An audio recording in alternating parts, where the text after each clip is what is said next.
Welcome to Just the Word, where we're reading through the Bible in 1 year. And I'm Net. Today's reading will come from Psalms chapters 93 and 94, and from John chapter 11. Psalm chapter 93. The Lord reigns. He is robed in majesty.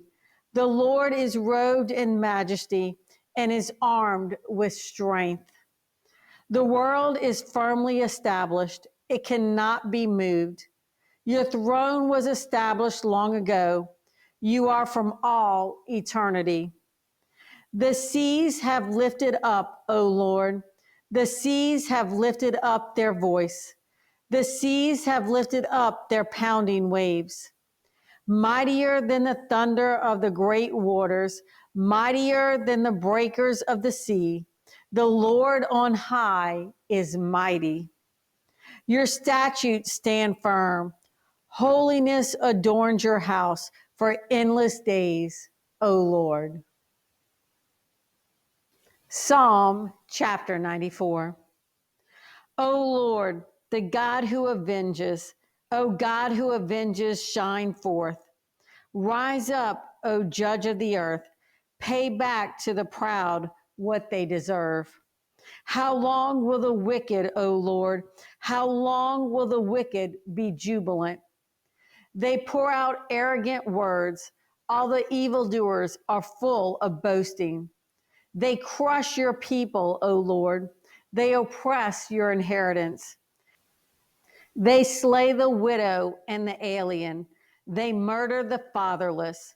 They say, the Lord does not see. The God of Jacob pays no heed. Take heed, you senseless ones among the people. You fools, when will you become wise? Does he who implanted the ear not hear? Does he who formed the eye not see? Does he who disciplines nations not punish?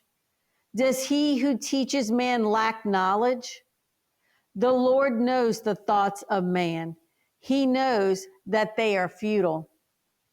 Blessed is the man you discipline, O Lord, the man you teach from your law.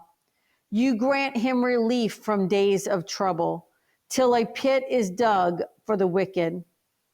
For the Lord will not reject his people. He will never forsake his inheritance.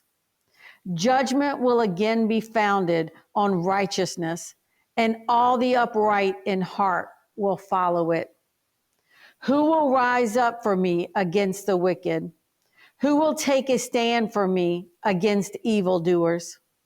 Unless the Lord had given me help, I would soon have dwelt in the silence of death. When I said, my foot is slipping, your love, O Lord, supported me. When anxiety was great within me, your consolation brought joy to my soul. Can a corrupt throne be allied with you? One that brings on misery by its decrees? They band together against the righteous and condemn the innocent to death. But the Lord has become my fortress and my God, the rock in whom I take refuge. He will repay them for their sins and destroy them for their wickedness. The Lord our God will destroy them. Now we move to John.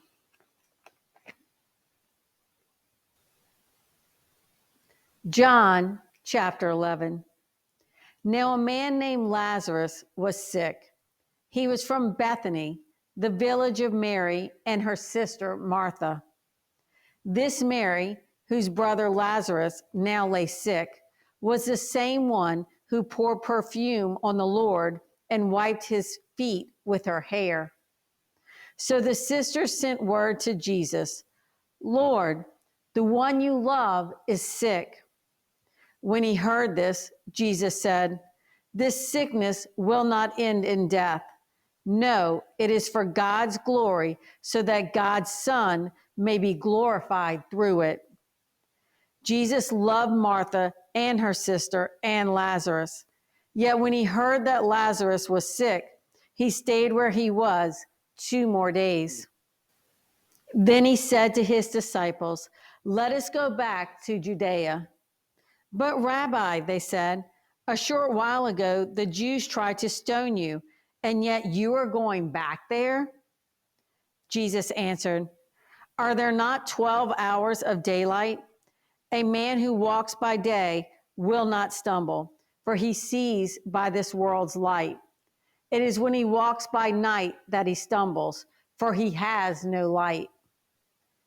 After he had said this, he went on to tell them, "Our friend Lazarus has fallen asleep, but I am going there to wake him up." His disciples replied, "Lord, if he sleeps, he will get better." Jesus had been speaking of his death, but his disciples thought he meant natural sleep.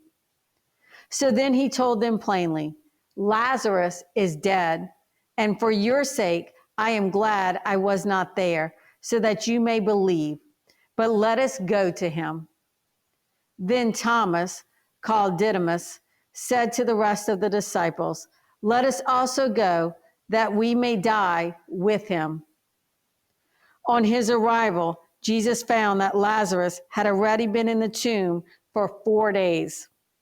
Bethany was less than 2 miles from Jerusalem, and many Jews had come to Martha and Mary to comfort them in the loss of their brother. When Martha heard that Jesus was coming, she went out to meet him, but Mary stayed at home. "Lord," Martha said to Jesus, "if you had been here, my brother would not have died. But I know that even now God will give you whatever you ask." Jesus said to her, "Your brother will rise again." Martha answered, "I know he will rise again in the resurrection at the last day." Jesus said to her, "I am the resurrection and the life. He who believes in me will live even though he dies. And whoever lives and believes in me will never die. Do you believe this?" "Yes, Lord," she told him. "I believe you are the Christ, the Son of God, who has come into the world." And after she had said this, she went back and called her sister Mary aside. "The teacher is here," she said, "and is asking for you." When Mary heard this, she got up quickly and went to him. Now Jesus had not yet entered the village, but was still at the place where Martha had met him. When the Jews who had been with Mary in the house, comforting her, noticed how quickly she got up and went out, they followed her, supposing she was going to the tomb to mourn there. When Mary reached the place where Jesus was and saw him, she fell at his feet and said, "Lord, if you had been here, my brother would not have died." When Jesus saw her weeping, and the Jews who had come along with her also weeping, he was deeply moved in spirit and troubled. "Where have you laid him?" he asked. "Come and see, Lord," they replied. Jesus wept. Then the Jews said, "See how he loved him?" But some of them said, "Could not he who opened the eyes of the blind man have kept this man from dying?" Jesus, once more deeply moved, came to the tomb. It was a cave with a stone laid across the entrance. "Take the stone away," he said. "But Lord," said Martha, the sister of the dead man, "by this time there is a bad odor, for he has been there 4 days." Then Jesus said, "Did I not tell you that if you believed, you would see the glory of God?" So they took the stone away. Then Jesus looked up and said, "Father, I thank you that you have heard me. I knew that you always hear me, but I said this for the benefit of the people standing here, that they may believe that you sent me." When he had said this, Jesus called out in a loud voice, "Lazarus, come out." The dead man came out, his hands and feet wrapped with strips of linen, and a cloth around his face. Jesus said to them, "Take off the grave clothes and let him go."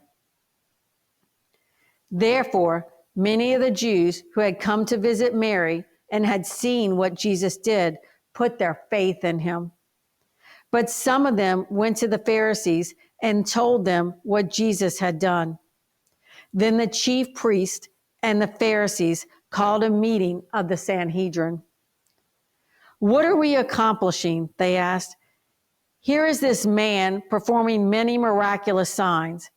If we let him go on like this, everyone will believe in him, and then the Romans will come and take away both our place and our nation."